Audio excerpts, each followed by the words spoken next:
Don't worry. This won't last long. Oh, this better be good. I don't have much time.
Hey, they told me you were tough.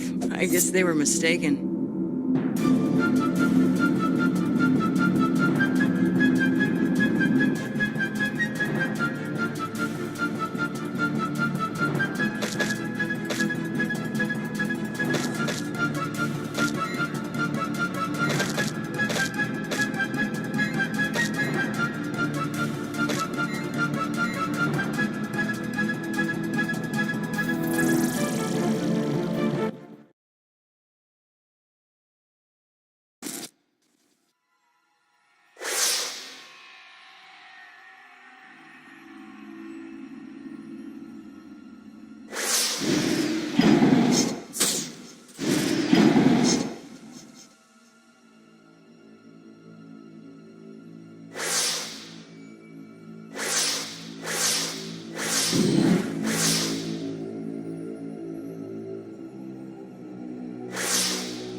It is sometimes difficult to define normal. It was a normal day where normal people went about their normal business. Or was it? I don't think so. Normal things didn't fall from the sky. Just ask Icarus or the people of Dresden. That's because this wasn't a normal day. Nor would it be a day that these normal people would ever forget.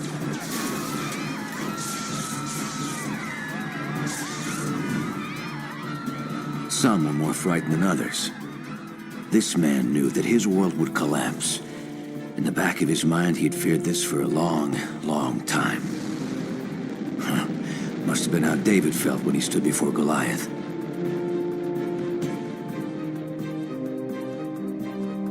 Or how anyone feels when the Grim Reaper turns up at your door, knowing your name.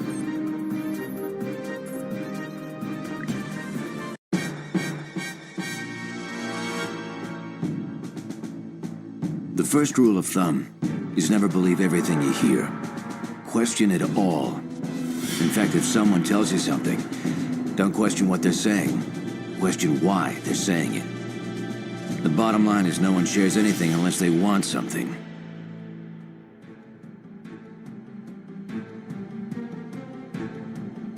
History is written by the winners. It is made, created by the ruling class. Money talks, and people listen. Democracy can only work if the masses actually pay attention to what goes on. Ask them in Germany in the 40s. Ignorance kills. Anyone can be force-fed a line of crap as long as it's candy-coated with sugar. For some people, their 15 minutes of fame have turned into 15 years of lies. A constant barrage of verbal pyrotechnics, in which the words themselves are as vacuous as the people who speak them.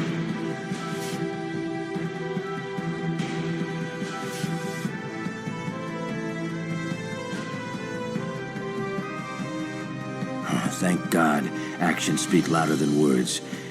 Real heroes do exist.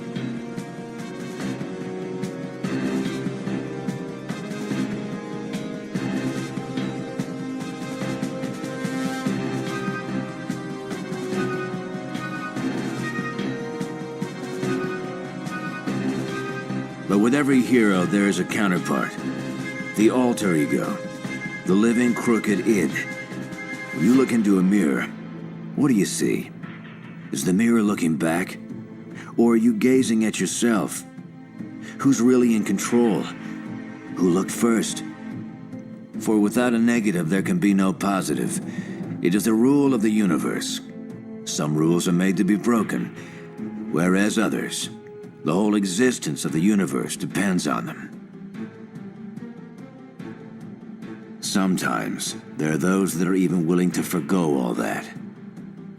But blame should never be pointed only at individuals. Rarely can a single being act without an audience. They both feed on each other. People allow things to go wrong. Tragedies are created by a series of events, not isolated incidents.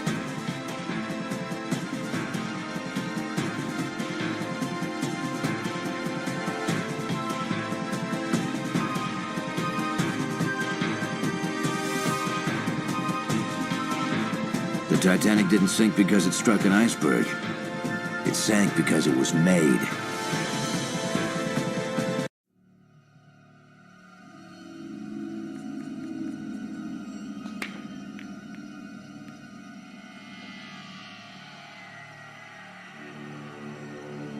The whole concept of a barfly is being able to disappear. Yet, somehow, there are those that won't let you.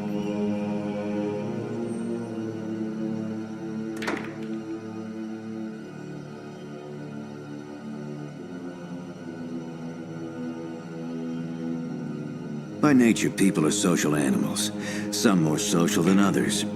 Of course, there are those that don't go for the social thing at all.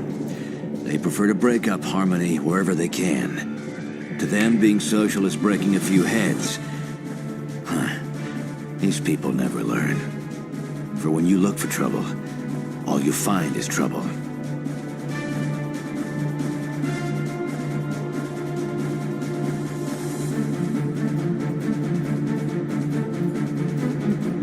Not necessarily the kind you had in mind.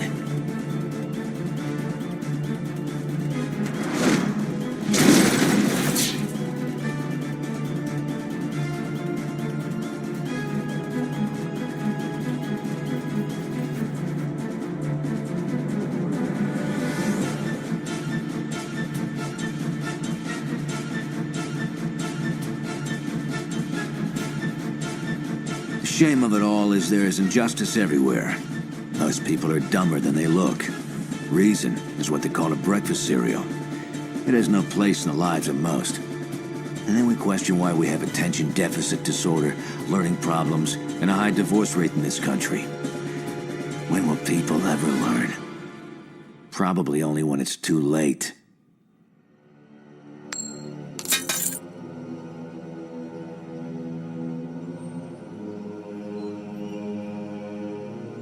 Fortunately, every possibility is also available in this universe. If there is a chance, then it can happen. If things can change, then they no doubt will.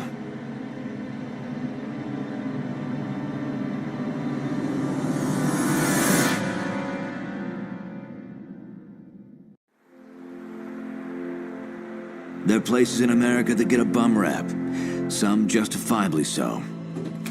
And with these reasons are reasons for everything.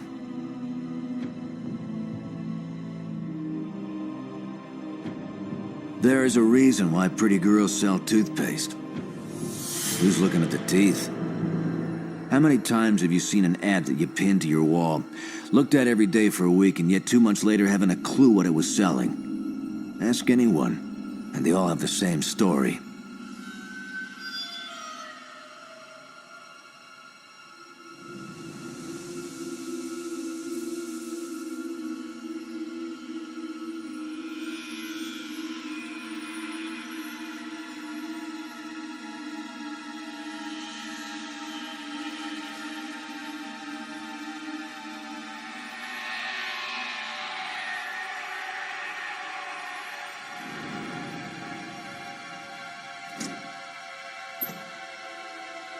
Authority also has a way of striking fear in others.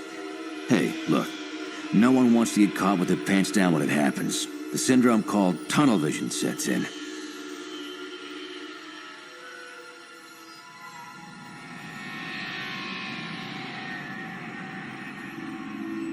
It also adds to the fact that people generally fear what they don't understand. And that, in return, goes back to my previous comment about normal people. Normal people fear things that are not normal. You want to call it abnormal? You want to call it different? Well, depends on which side of the fence you're sitting on, I guess.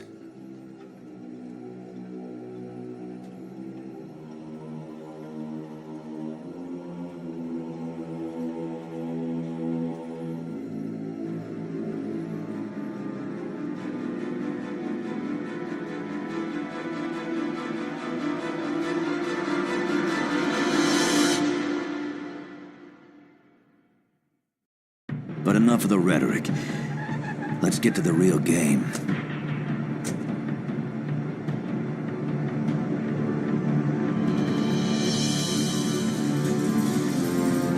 He waited hours for this moment to occur. Everyone was on high alert. You could smell the tension in the air. He was a sitting duck out there, and he knew it. I've been in that situation before many times. It's not fun. As long as no one panics, the deal should be straightforward. First off, the buyer has to like the package.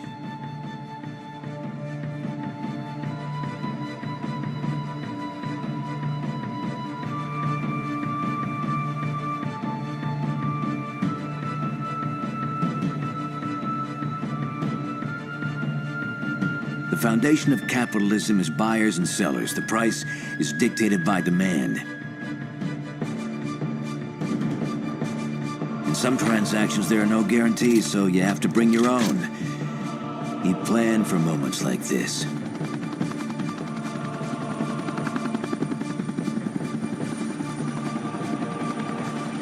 But he didn't plan for everything. Who could? No one expects blinding hot death to rain down on you from above.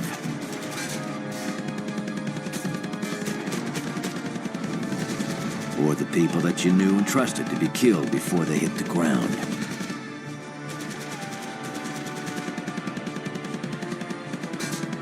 Yeah, there was no point running. He grieved silently for his comrades as he took the pain. His heart stung more than his flesh. The anger built up inside. The rage filled his blood and his mind. His cover was blown, but it didn't matter. He had no life anymore.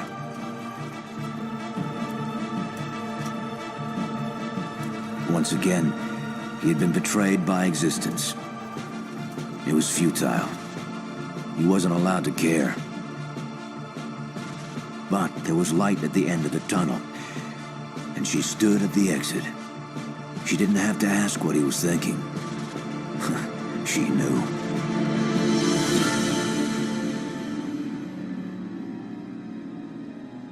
He'd always been waiting for someone like her. He'd given up hope that she ever existed. Now he could live again.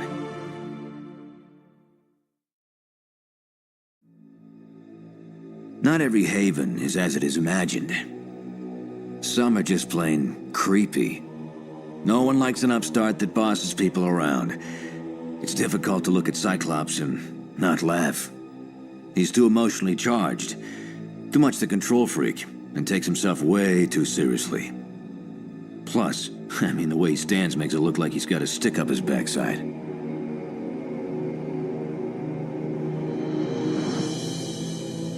And yet they stood there and listened like polite students. Colossus wouldn't worry. He could take him down if he needed, but Beast never liked to be patronized.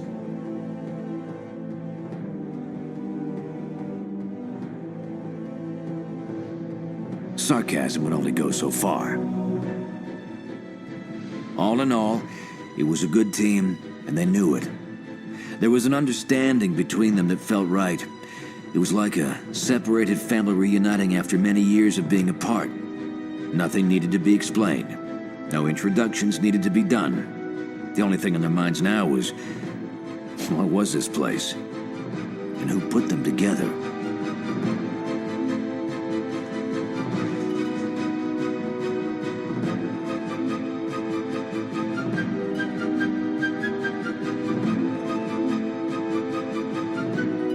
It wasn't about trust. It was about understanding. Even when he heard the voice in his head, it made the whole experience that much more mind-blowing.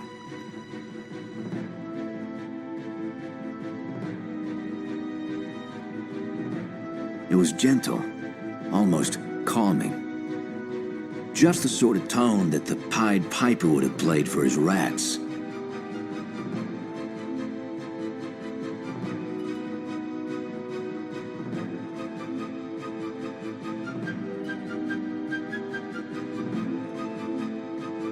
No one had called Beast a friend before, or offered him drinks from a floating tray.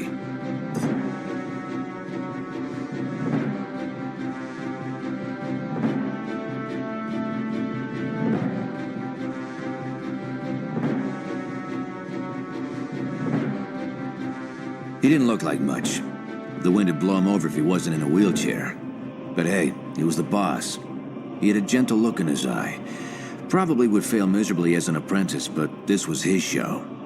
He was in control and he knew it. He didn't have to show off.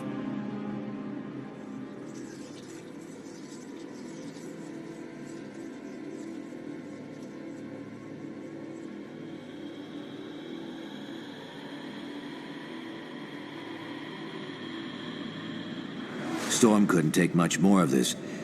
It wasn't in her rebellious nature to accept everything at face value. She was street smart, and it showed.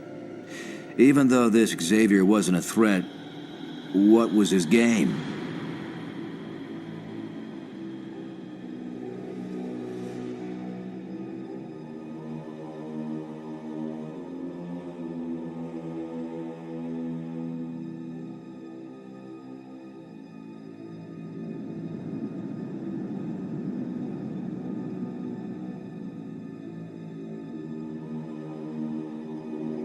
Xavier was never one to hide anything. He felt that honesty was the most important thing we had. He especially had to be honest with his team.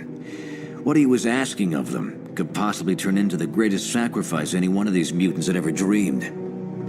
He had to show them that they were all equal in his eyes. He respected them and their so-called abnormalities. To him, that is what made them special.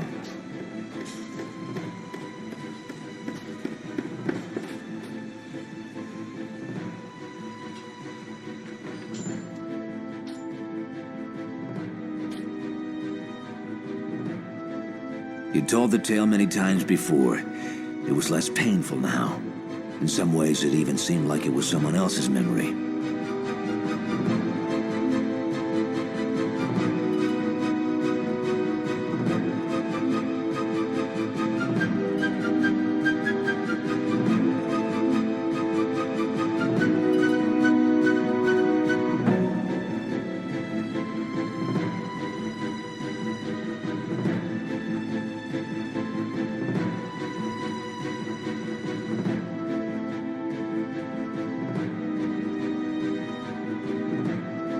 Look, no one likes the truth. Most of the time, it's harder to fathom than a lie.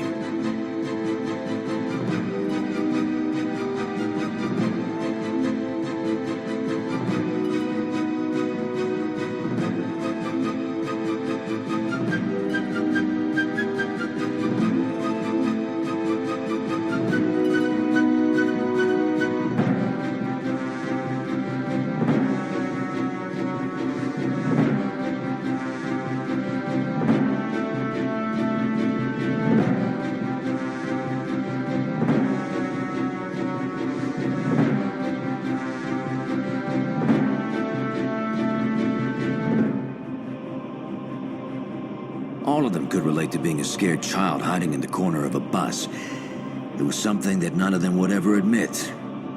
But they'd been there.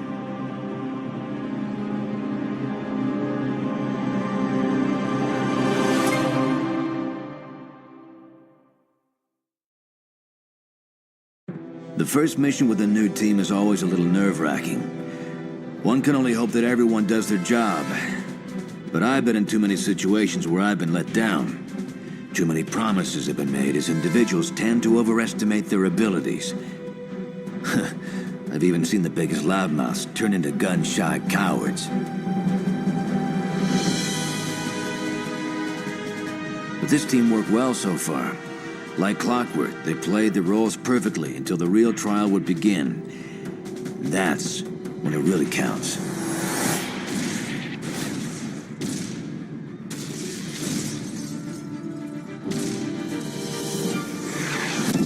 The bigger the enemy, the bigger they fall.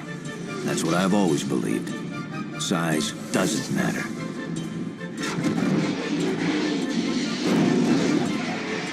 It may be another thing to be fried in a bus, but I've had worse.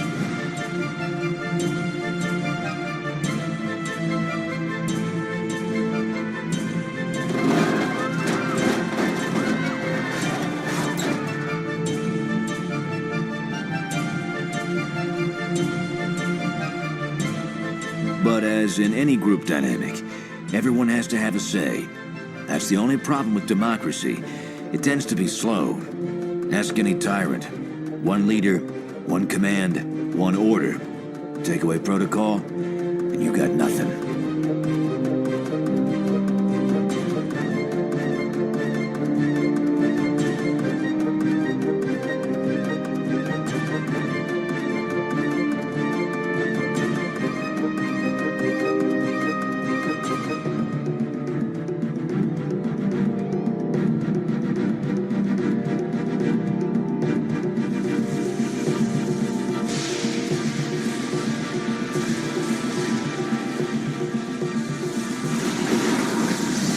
Storm just had to believe in herself. No one else in her past ever did. So why should she?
the shadows that was tired of running. He'd taken all that he could take and he was exhausted. Now it was his turn.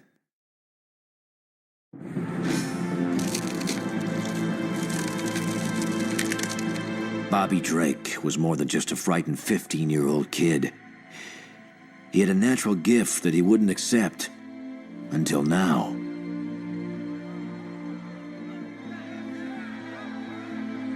It was Bobby's shining moment. He never felt victory before. But it would end. He was reminded of the harsh reality. He was not normal. None of the X-Men were. The masses would never understand. It's easier to blindly hate than accept something different, but... and I've said this all before.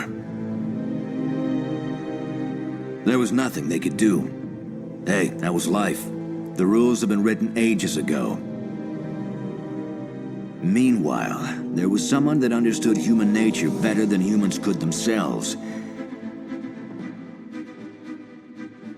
The best way to analyze something is to become an objective outsider. To Magneto, he didn't have to become anything. He was an outsider. No matter how many times he tried to fit in as a child, he wasn't allowed to be like the rest of the kids. He was a victim of the human condition. The history of evil dictated no other path for Magneto as a boy. His fate was signed, sealed, and delivered on the day he was born. He'd grown up now. Tolerance had disappeared somewhere in his teens.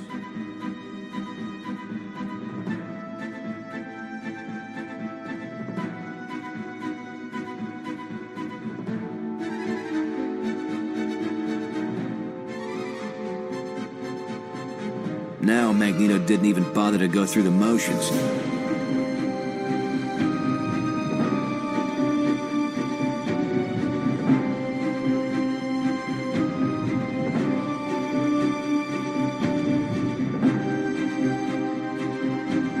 He despised everyone equally, as long as they were human or against him. They were the enemy.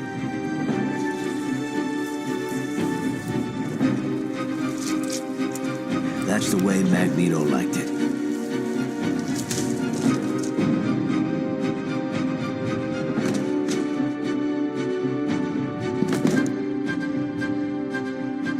He'd killed so much that it often became boring. That was something that I also understood. In a way, Magneto and I were kind of alike. I hate to admit that, but it was true. In fact, you're probably wondering who I am.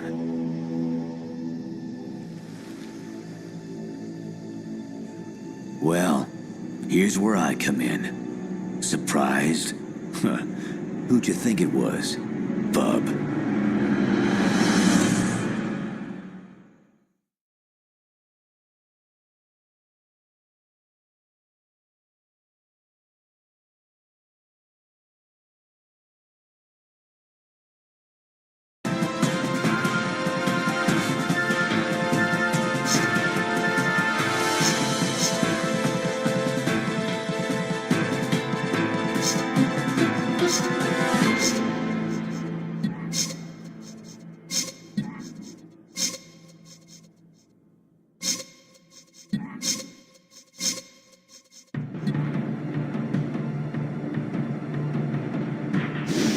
Life is never so cut and dry.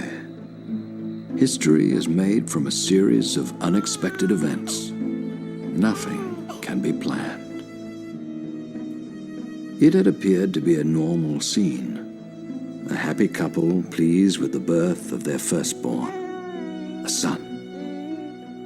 The father's prayers had been answered. He had a boy. It didn't matter to her whether it was a boy or a girl. Motherhood had been her dream for as long as she could remember. But there was something different about this child. They both knew it, but never shared their thoughts. Even the child knew that his life would not be normal.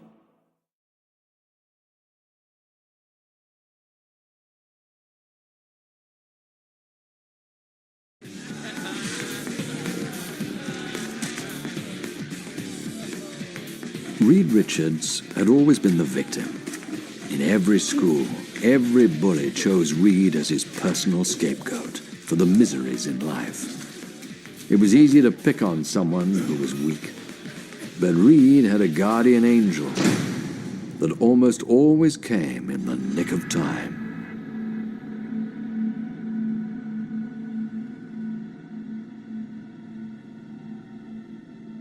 Ben Grimm didn't like bullies. A truly strong individual didn't have to squash little guys to get ahead. A truly strong individual only squashed those who took advantage of others.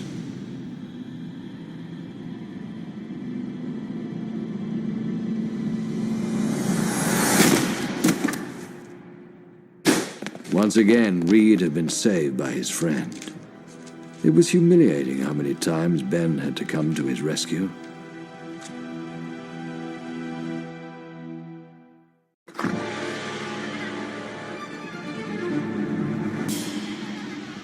Worse was always going home.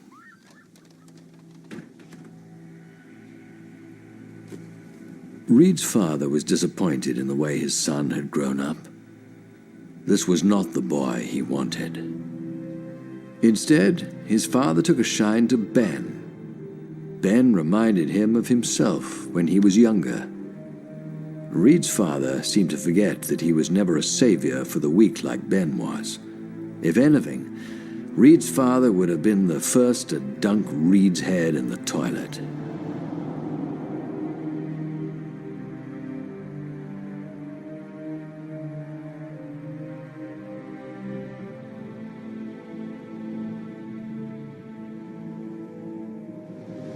It was difficult for Reed to listen to his father praise Ben. Whenever his father spoke to him, he always had a different tone in his voice. He was always upset over something, the way Reed talked or what he said. He hated how Reed dressed. He didn't like the books he read. He didn't understand why Reed never wanted to watch football or basketball with his old man. It all amounted to the same thing. Reed was not the son he wanted. One thing you get when growing up in a family like that is a skin as tough as leather. Reed had one thing that his father could not destroy. He had his mind to escape to. His mother understood him better than he understood himself. She wanted to listen. If only he would say something that she could listen to. She could guess what he would say, but he never would say it. So all she could do was keep praying that one day he would. He might have, too, if his father hadn't walked in.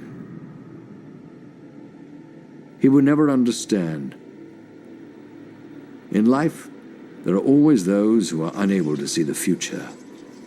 They are generally the same people that stifle progress.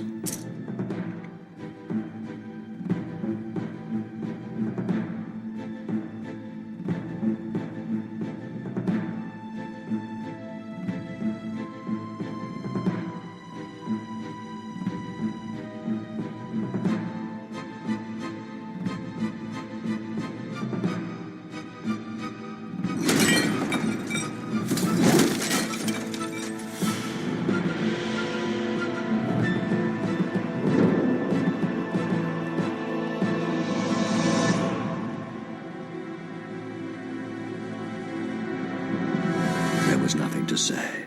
What words from his mother would ever help? But Reed was a survivor. He had to be. Life goes on, and so does creation. It didn't matter that Ben didn't understand Reed's work. It was about the specifics.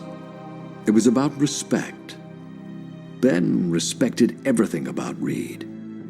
He was the first to call him a genius.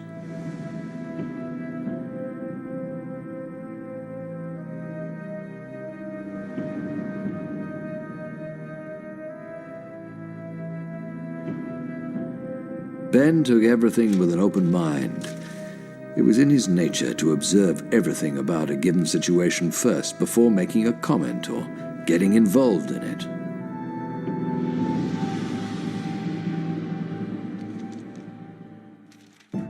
Sometimes, not knowing is better.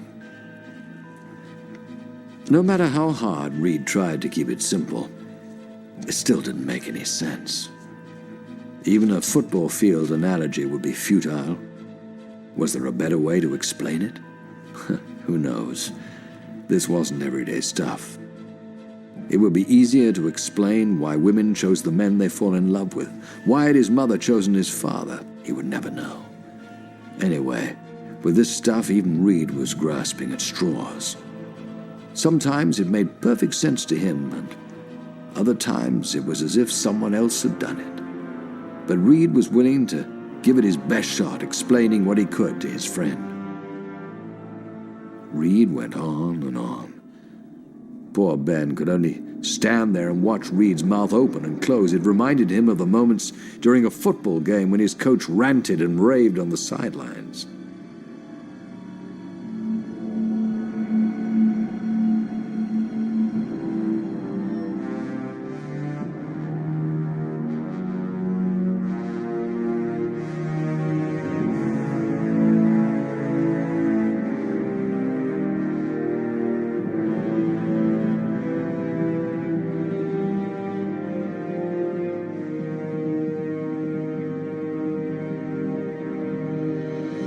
Ben must have missed that class. If Ben ever felt something all around him, it was time for a shower.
Finally, there was something tangible for Ben to grasp. Candy bars and things he'd seen in the movies. Yet every film that Ben ever saw featuring this type of crazy science always ended badly. Even Reed knew that. He had to remind himself that the rules in which movies are written do not control life. Life was generally mundane. Though there are those who would always argue that life was always stranger than fiction.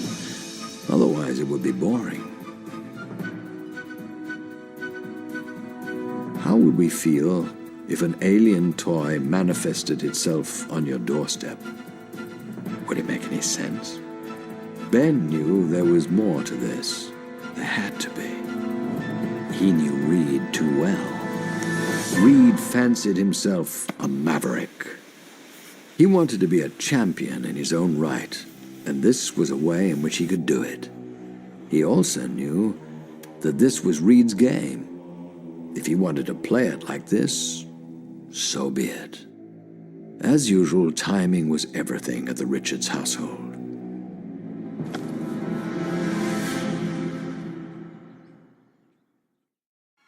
Interruptions always came at the worst moments, always catching Reed off guard. Reed's sister was a regular tabloid reporter, searching for an ugly story. And she loved playing the true blonde. She was a natural. The thing with Enid was she was like most women. She never took no for an answer. If she wanted something, she was going to have it at any cost. Reed hated being told what he could and could not do, especially when it involved blackmail from his little sister.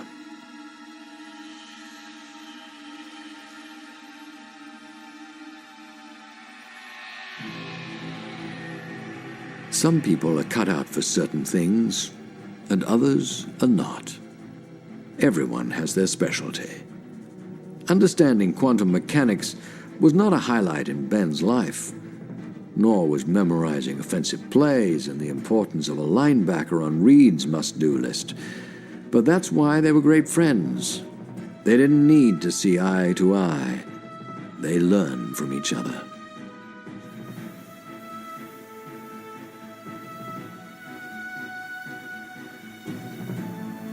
It didn't always work out, though. But at least they often tried. That was far more than Reed's father ever gave him. Yet Reed constantly reminded himself that it didn't matter. He would be better than that. He had his work.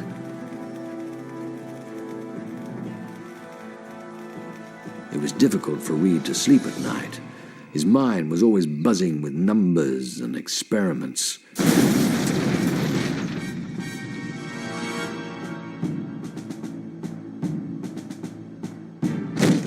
Reed's father thought a comet had hit the planet.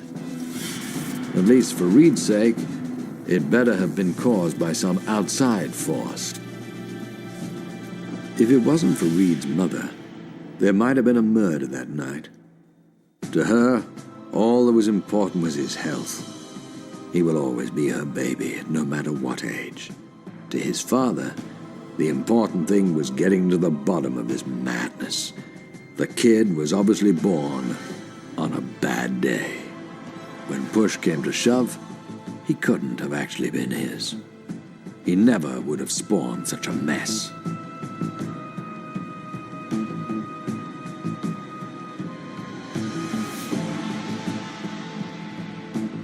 It was easier for his father to yell than to listen. Every time he listened, he got a headache.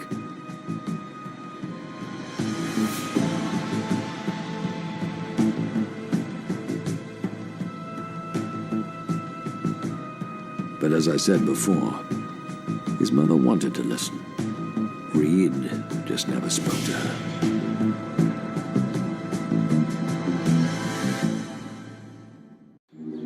There was only one thing Reed lived for, and that was science. Here Reed was a god among men.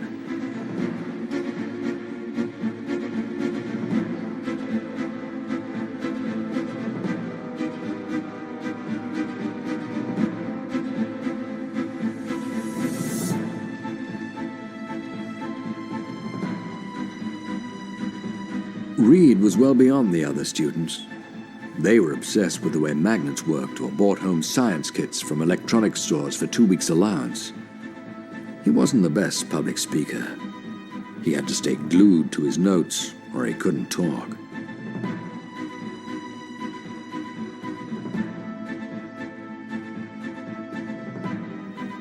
As Reed gave his presentation, someone else watched from the crowd.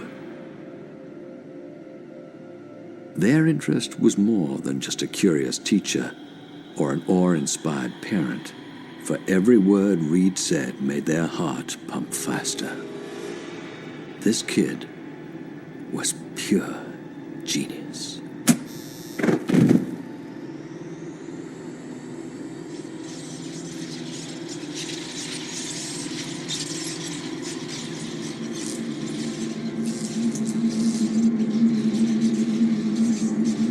And within that split second, Reed would never be bullied again.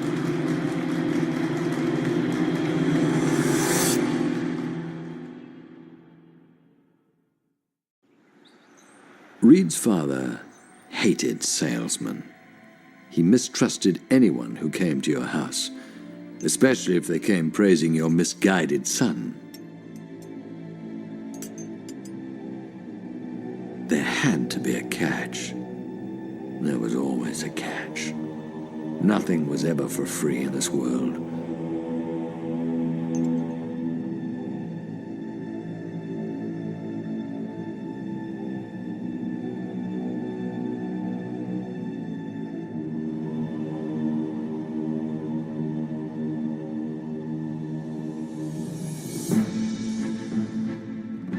that was the way his father lost his money, and his father's father lost his money. It was not going to happen again. Especially from some wannabe hotshot in a beret. The guy refused to drink his coffee. What the hell was wrong with his coffee? How come his coffee isn't good enough for him, but his son is? Go figure.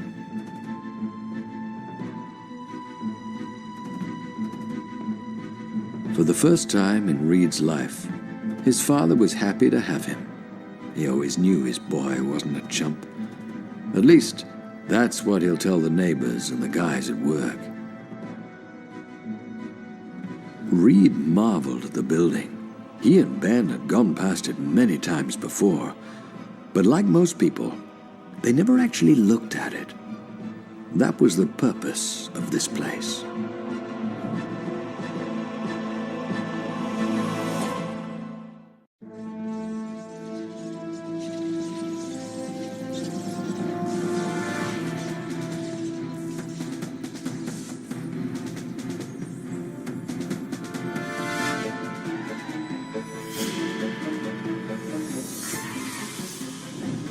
Reed was awestruck by his reception.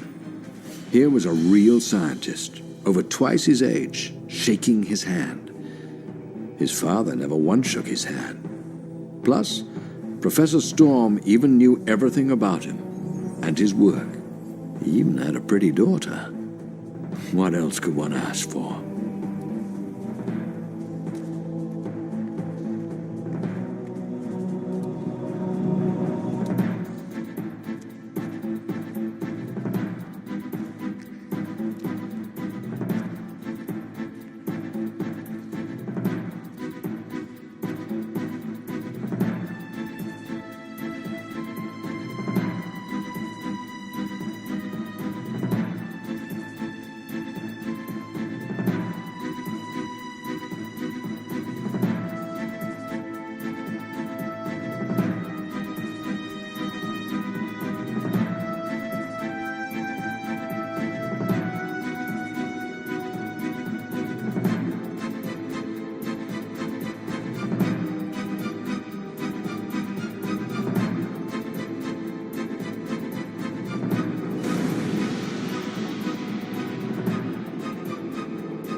This was the greatest day in Reed's short life. He didn't know that it was all slowly going to come crashing down around him.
You don't understand.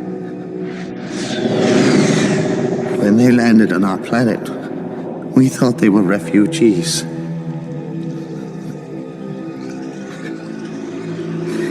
You see, feeling compassion for others, it is something that I have had to unlearn. in order to survive. More so-called refugees arrived. Slowly, they started to enslave us. All those that posed a threat were executed.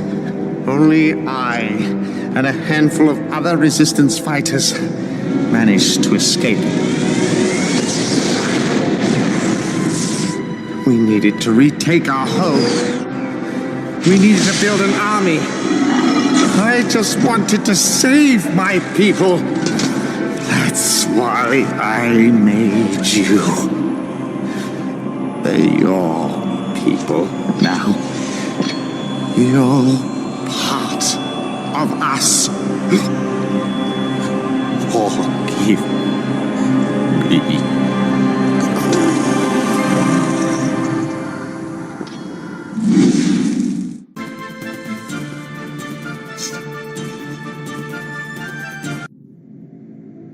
There are rules in the universe that declare that nothing can be created nor destroyed.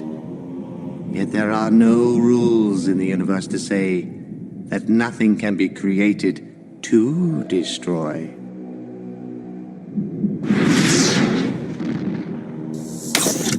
We are moments away from the final test.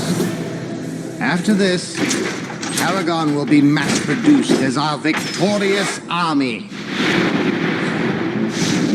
You may begin.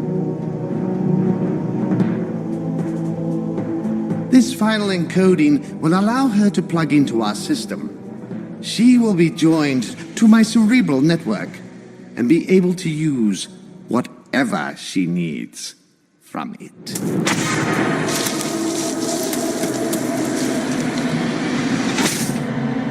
Present yourself.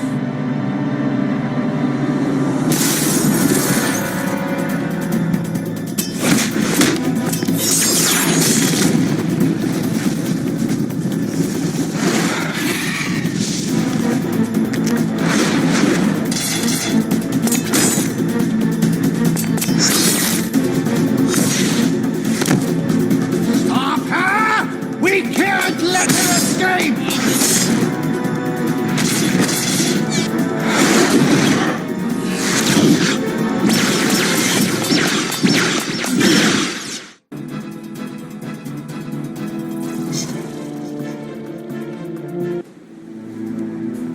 Dr. Keith Killam was destined to solve the greatest riddle of the 21st century. How to find an antidote to the world's most lethal virus. He was close to creating a super antigen. A terrorist attack caused the containment procedures to be rendered useless. I injected myself with all of the synthetic antigens I had developed. My body's chemical composition was altered. The antigens were breaking down all bonds in my cells. Local scientists were very interested by my condition. Using nanites, they created a micro-robotic shell for my extremities, and they salvaged what they could of my organs. I have to live to find a cure.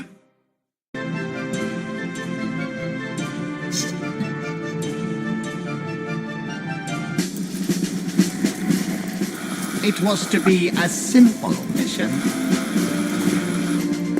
Drop a package in hostile territory. Precision was necessary. Our position was compromised. This wasn't expected. A chain reaction detonated the package and killed all of us. The gas kept our cellular tissues alive. And we became part of Rokel's most twisted experiments. Merging our body parts with huge cybernetic armored appendages. He fused our brains to an alien neural network. Upon his memories, and dark as demons became a waking nightmare. I became the ultimate warrior.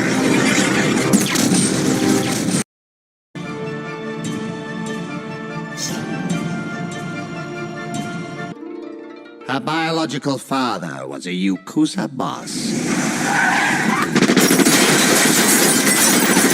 Forced into hiding after a public assassination, he was enraged to find out that Rico's mother had started a new life with the rivals clan. She gave birth to his daughter in another man's house. Feeling dishonored, Morimoto-san sought his revenge through fire. The maid returned in the morning. She found baby Rico miraculously in the middle of the burnt structure, without a scratch. My adoptive father was a brilliant physicist. I learned a great many things from him. My university research in cold combustion fuels was highly sought after. There was an accident. Everyone perished. Rokal seduced me with science. He turned me into the ultimate containment field by lining my insides with alien crystals. Fire was no longer my curse, but my salvation. I am Solera.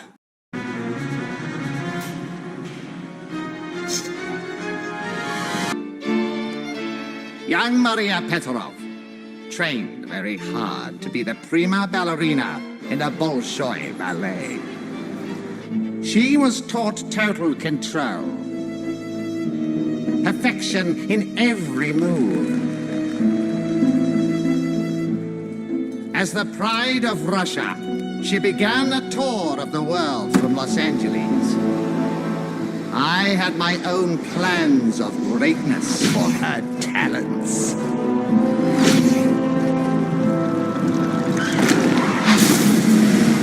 Unfortunate event shortened my career. When Dr. Rokal came to me, he said that the other doctors were all wrong. He told me he could make me dance again. I believed in Rokal. As I dreamed of performing on stage again, he crafted seismic accelerators. He trained me to concentrate the seismic impact. I will now seek my revenge on the rest of the world.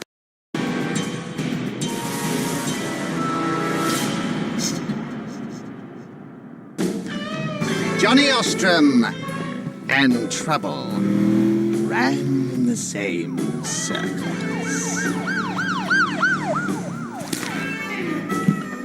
He was first in his class at this school of hard knocks. Some local kids were in the wrong place at the wrong time. The cops, they beat them to death. So they nailed me to the wall for their skull-bashing antics. John Ostrom, the state of Louisiana, condemns you to death. On the third try, lightning struck the jail and blew out the transformer. He's still alive. It was Rokal who saw the benefits of my electric personality.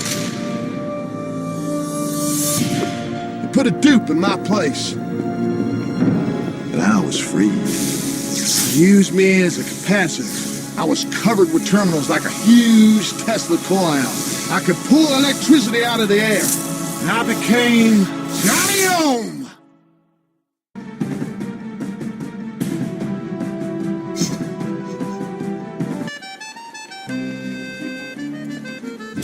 Her father was proclaimed to be a fabulous entertainer.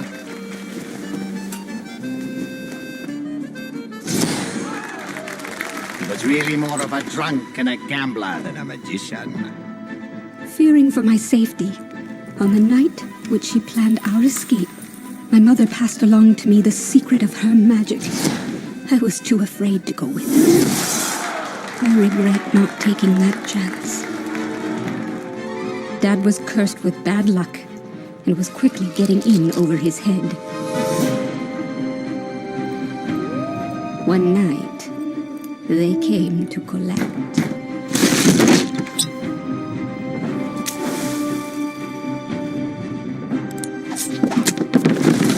I used my mother's magic and fled for my life. I made a living by telling lies to the desperate. And that's how Dr. Van Rokel found me. He told me he would reunite me with my mother, that he knew where she was. Rokel put a particle reactor in my hip which allowed me to teleport and transpose dimensions. Each time I disappear, I hope that when I come back, I'll be with my mother. Until then, I fight for that chance.